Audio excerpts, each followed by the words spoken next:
Havia 12 homens ao redor de Jesus, 12 corações escolhidos, cada um com uma história, uma dor e um propósito. Entre eles estava Judas, o nome que o tempo transformou em símbolo de traição.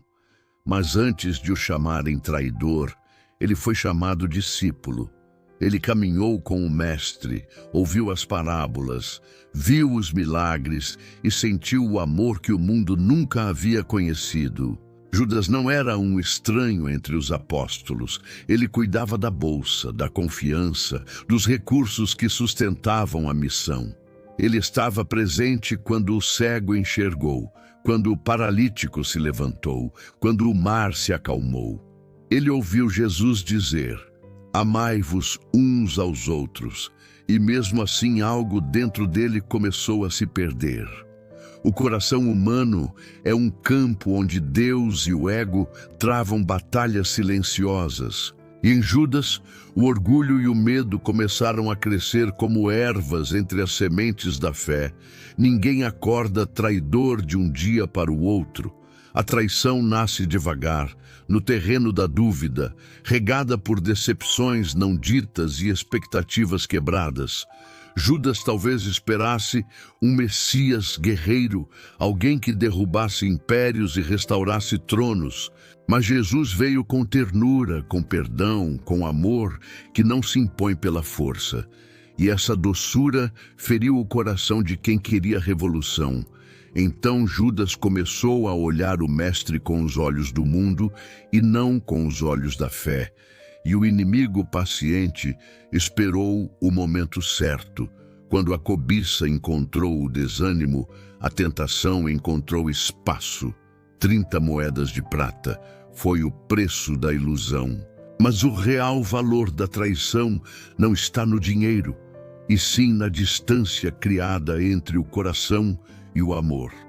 Naquela noite, enquanto o perfume do azeite ainda pairava no ar, Jesus olhou para Judas com compaixão. Ele sabia do beijo que viria, sabia das lágrimas, sabia do peso que o homem carregaria depois, mas mesmo assim o chamou de amigo. Amigo, com um beijo traz o Filho do Homem. Essas palavras ecoam até hoje, atravessando séculos e consciências, porque Jesus não falou com raiva, falou com dor e amor ao mesmo tempo. O amor divino é capaz de enxergar até o traidor como alguém que se perdeu e ainda pode ser salvo. Judas não suportou o espelho da própria culpa.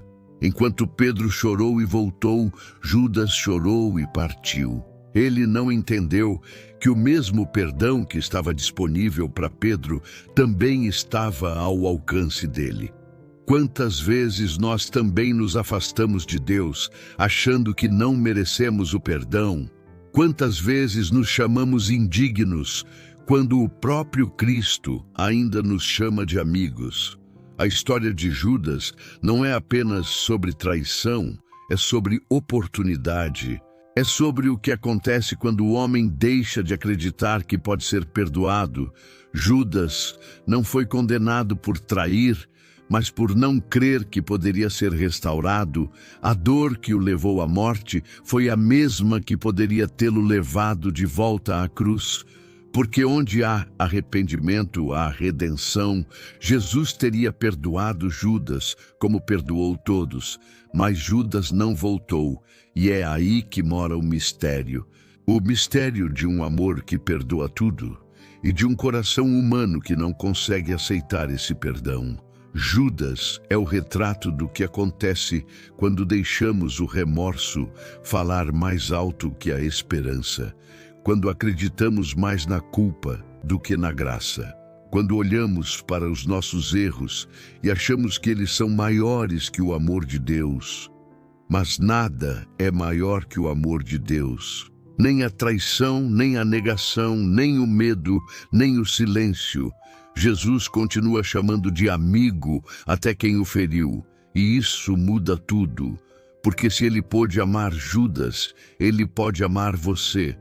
Se ele não desistiu de quem o beijou e o entregou, não vai desistir de quem apenas se afastou. Judas simboliza o homem que tenta andar com Deus, mas se perde no caminho. E mesmo assim, o céu ainda o chama pelo nome. A mensagem não é condenação, é alerta. Não é ódio, é compaixão.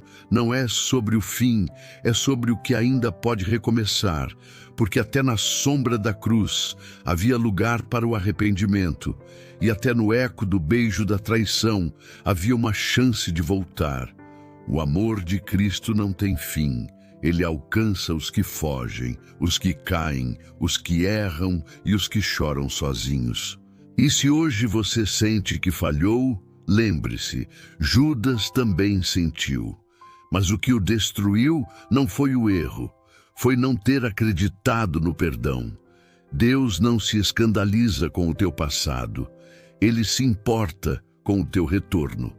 Se Judas tivesse olhado de novo para o Mestre, teria visto nos olhos de Jesus o mesmo olhar que salvou Pedro, o mesmo olhar que salvou o ladrão na cruz. E talvez a história fosse outra, mas nós ainda podemos reescrever a nossa.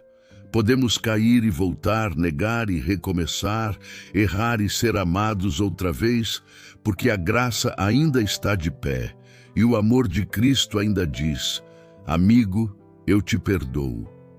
O mistério de Judas não é apenas sobre 30 moedas, é sobre o peso de um coração que esqueceu que Deus é misericórdia. E se essa história te toca hoje, talvez seja porque há algo em você que também precisa se perdoar. Feche os olhos, respire e diga: Senhor, eu sei que falhei, mas eu ainda creio no teu amor. E assim, o beijo que um dia simbolizou a traição pode se tornar o beijo do perdão, porque o amor de Deus transforma até o símbolo da queda em caminho de salvação. Amém. Compartilhe esta mensagem com alguém que precisa acreditar no perdão de Deus. Inscreva-se no canal Fé Renovada e receba todos os dias palavras que fortalecem sua fé.